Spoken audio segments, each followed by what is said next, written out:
Yes, I am that old. Let's go.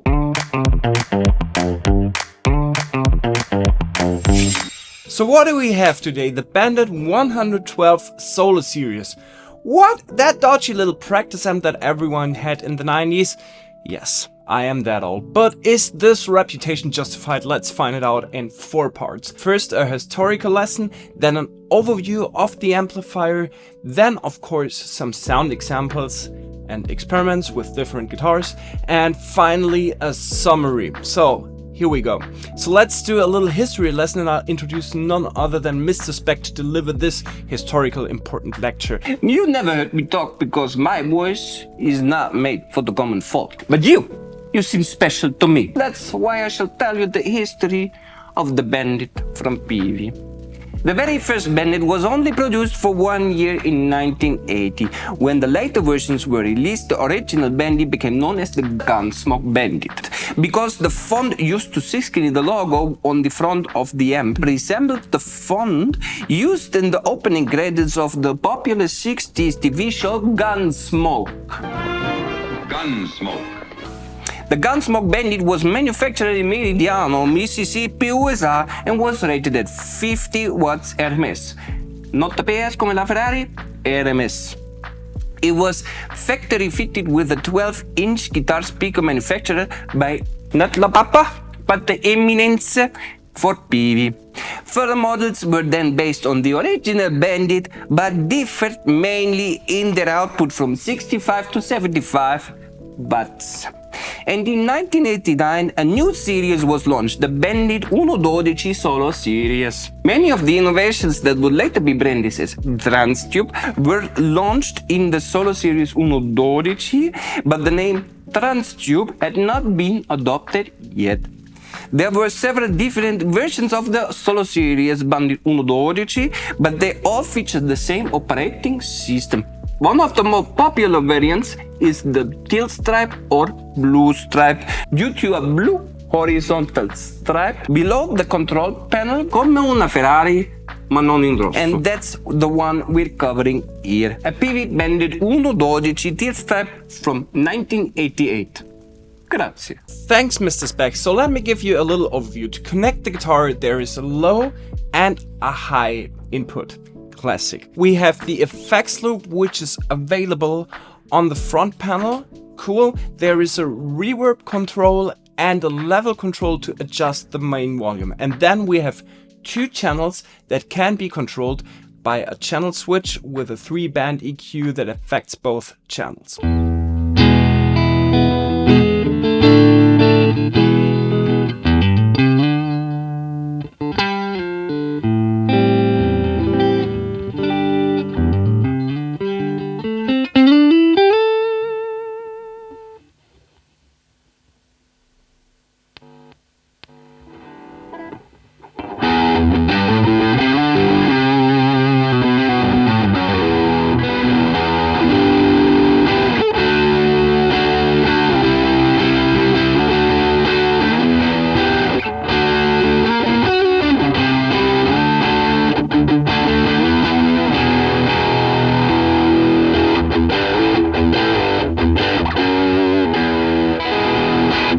The presence control has, in an old-fashioned method, its 0 point at the top, and you either turn it to the left for less or to the right for more presence.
On the clean channel, you can switch on a bright function that makes the sound a little brighter.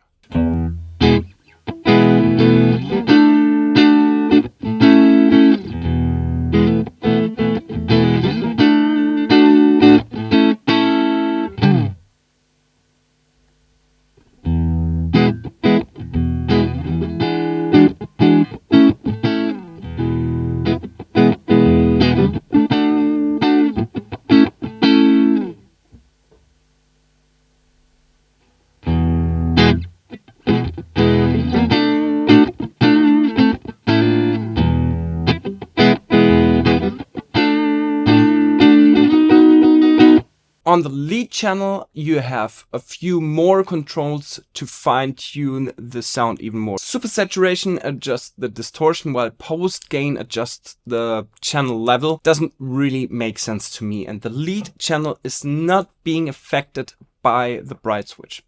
Further on, the channel 2 has more controls for fine-tuning the sound. Edge selects the sharpness, and bottom thickens the sound.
Apart from the remote switch socket on the backside of the amp, to which you can connect an external amp switch, there are two other sockets that makes the amp cool and flexible. On the rear panel, we find a power amp in socket. This allows you to skip the preamp section of the Bandit and use the power amp of this amp, so from the Peavey, with an external preamp. So I could go from the FX send of the ref into the power amp of the Bandit.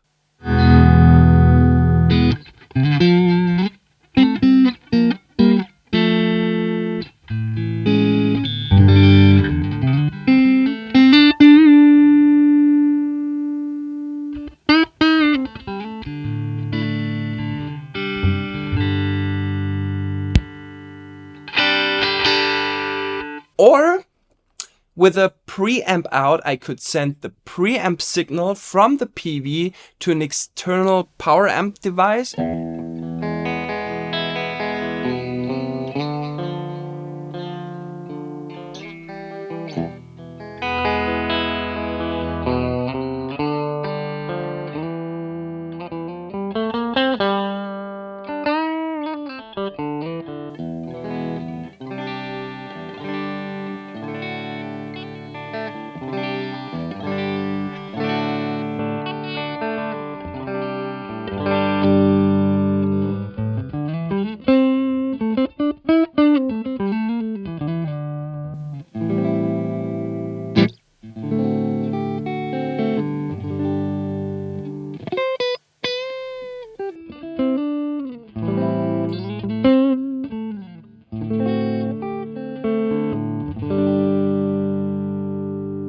So these are the two options: external preamp into power amp in of the Peavey and the power amp of the Bandit works, or the preamp from the Bandit out to the power amp out into the power amp of the ref. That's what we have right now. I mean, it's not very user-friendly for gigging situation 2024, but in 1988 this was probably quite innovative. Okay, that was my main overview. Now I'll show you a few more sounds and test the amp with different guitars to see what it delivers. And I'm gonna switch between the S61 from Maybach with single coils to a Gretsch Electromatic with mini humbuckers and a Lester Edelweiss with humbuckers. Let's go!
So my 5 cents. This is a cool amp. I love the clean channel with the S61, which is open and clean and very nice, and has a very nice clean sound. Crunch sounds are like, yeah, nah, I want an old school metal. You could choose this amp, but for edge of breakup sounds, I don't know. I wouldn't take it. The reverb needs a fixing. I'm not a technician, so I don't know where's the problem. But hey, if you need a reverb, just use the FX loop and let's go. Only drawback is the thing. It's bloody heavy, but for small gigs you can set it up easily. No need for a PA. It's loud enough to easily entertain a venue with, I don't know, 200 people or something. Personally, I would use the amp as a pedal platform. 2 points that underlines this thesis is the very nice clean sounds, A, and B, hello FX loop in the front panel. Any more questions? So to summarize, if you are an old school fan and want a nice clean amp with the necessary flexibility to connect different power amp, or need a good pedal platform, I bought this amp for 50 euros on eBay. Great piece of for the price. It has no tubes and power amp, and is therefore very not particularly maintenance intensive, and the money that I save here I can easily put back into a guitar or a pedal board. So from that point of view, that was well invested 50 euros. But remember, rock and roll starts in your fingers and ends in the equipment you use. So see you next time on Tony's Guitar Hangout.